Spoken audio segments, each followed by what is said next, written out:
Tales of Quasha, Book 1, Hunted, Chapter 7, Putting the Plan into Action. The sun rose ever so slowly upon a group of teenagers who were troublemakers that stood awkwardly, spray cans and half-smoked stolen cigarettes in hand. Before them was a 9-foot, thin, lanky lost creature that stood there with its dark grey skin. It had no nose, big beady eyes, and small sharp fangs. It walked on all fours, but its arms were longer than its legs, making it stand at an angle. It stood before the three teenagers, staring at them with a snarl. Leo teleported behind it and whistled.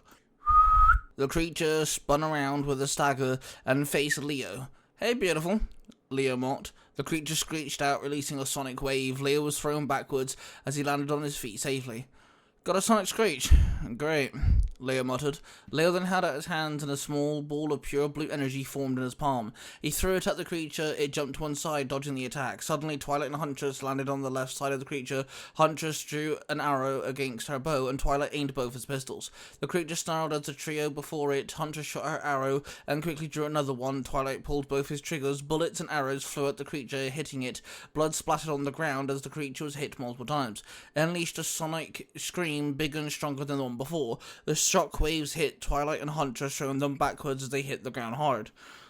The creature turned around and with one quick swoop of its arm, it hit one of the teenagers, throwing him into the air. The teen hit the ground with a crack and he cried out in pain, as his massive now chest wound stained his t-shirt with a rock band on it with blood.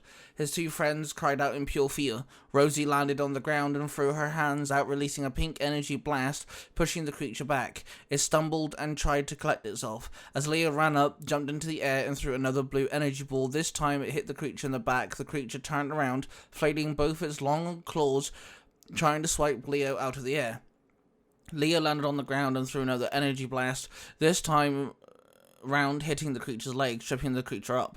It landed on the ground. Twilight collected himself as he stood up and fired one of his pistols, hitting one of the creature's elbows, causing it to growl in pain as it found difficulty to stand. It tried to stand up multiple times but failed. Rosie ran over to the injured teenager, dropped to her knees and placed both hands over the boy's wound. Pink light projecting from her palms, the light started to heal the boy ever so quickly. The creature stood up, wobbly and shaky. A blur sped past it and hit the creature, knocking it back. Then it sped past it again. The creature was now wounded in the legs. There was a great snapping noise and the creature dropped onto its knees. Howling in pain, it roared out. Its creatures became sonic waves, which rippled through the air. Twilight, Leo and Rosie all covered their ears, and the two boys dropped to their knees as they tried to block out the deafening, painful screech. The blur came bolting towards the creature, but stopped in mid-run. Stealthcon tripped up and tumbled towards the ground, screaming out as his ears began to bleed. Desmond came from the rooftops in his werewolf form. The big, hairy wolf beast slid down the wall, leaving a long, big scratch mark as it did.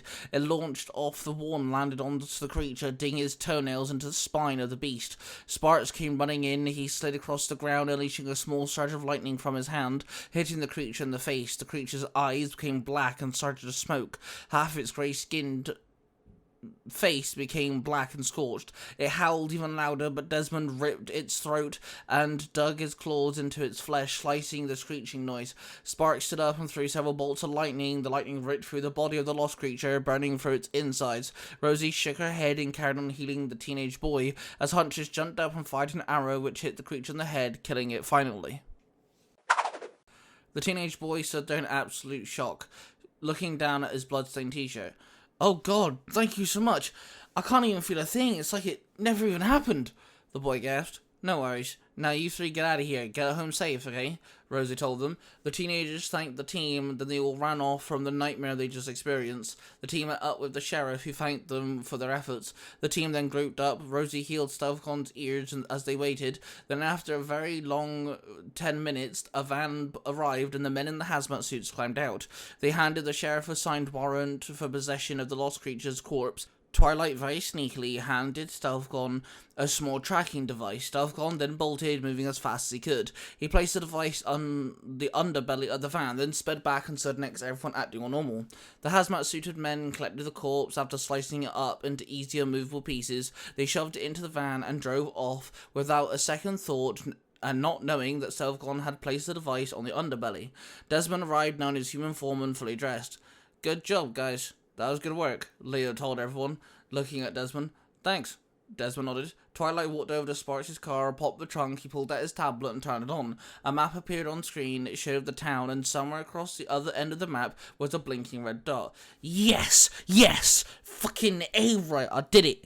Twilight cheered. He high-fived Sparks and Leo. Nice one, bro, Sparks said with a grin. Sparks pulled up in front of the massive facility. Sparks cut the engine off and looked over to his brother, who was looking on his phone. This is definitely the right place, Leo stated as he shoved his phone into his pocket.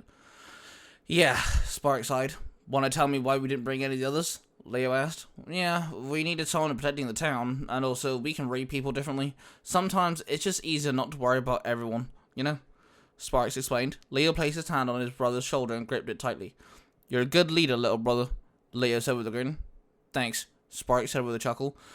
They both climbed out of the car and headed into the facility, and the gate opened, allowing them to venture forth. They saw men working on the machines, several lost creatures' corpses laid on autopsy tables. Other men was doing experiments on creatures, or bits of creatures, men in lab coats with gloves and face guards. They all ignored Leo and Sparks as they strolled through. The building itself was all white and pristine, very clean looking. They walked out of the experimental laboratory and ventured down a corridor, and they saw a door that read Dr. Crow. The door opened and a receptionist welcomed them in. They both sat down in the waiting area. The receptionist sat behind her desk. She was prim and proper, well-dressed, and smart and sophisticated. Anything? Sparks asked. Leo's eyes flared blue, like blue flames danced in each one of his irises. He looked over at the receptionist, and her body was highlighted with blue aura. Nah, she's normal, Leo muttered, his eyes now returned back to normal. The receptionist picked up her telephone and listened intensively, and then she nodded and placed the phone back down. The doctor will see you now, the receptionist told them. Both brothers stood and headed towards the Dr. Crow's office. A meeting with the man behind the kidnappings of collectives and the possessions of the lost creature corpses was right on the other side of the door. What you have just listened to is a product created by the Three Ranger Bros Studio. Hosted by three cosplaying fathers who happen to be massive geeks of all sorts of fandoms. They are Mark, the Red Cornish Ranger, Cosplay Dude 637, and Ty Tiger. The studio covers different types of YouTube videos, TikToks, podcasts, and live streams. If you wish to find out who cosplays who, the YouTube channels, the TikTok accounts, and the podcasts, and all of the other social media platforms, please go to the 3rangerbrostudios.com.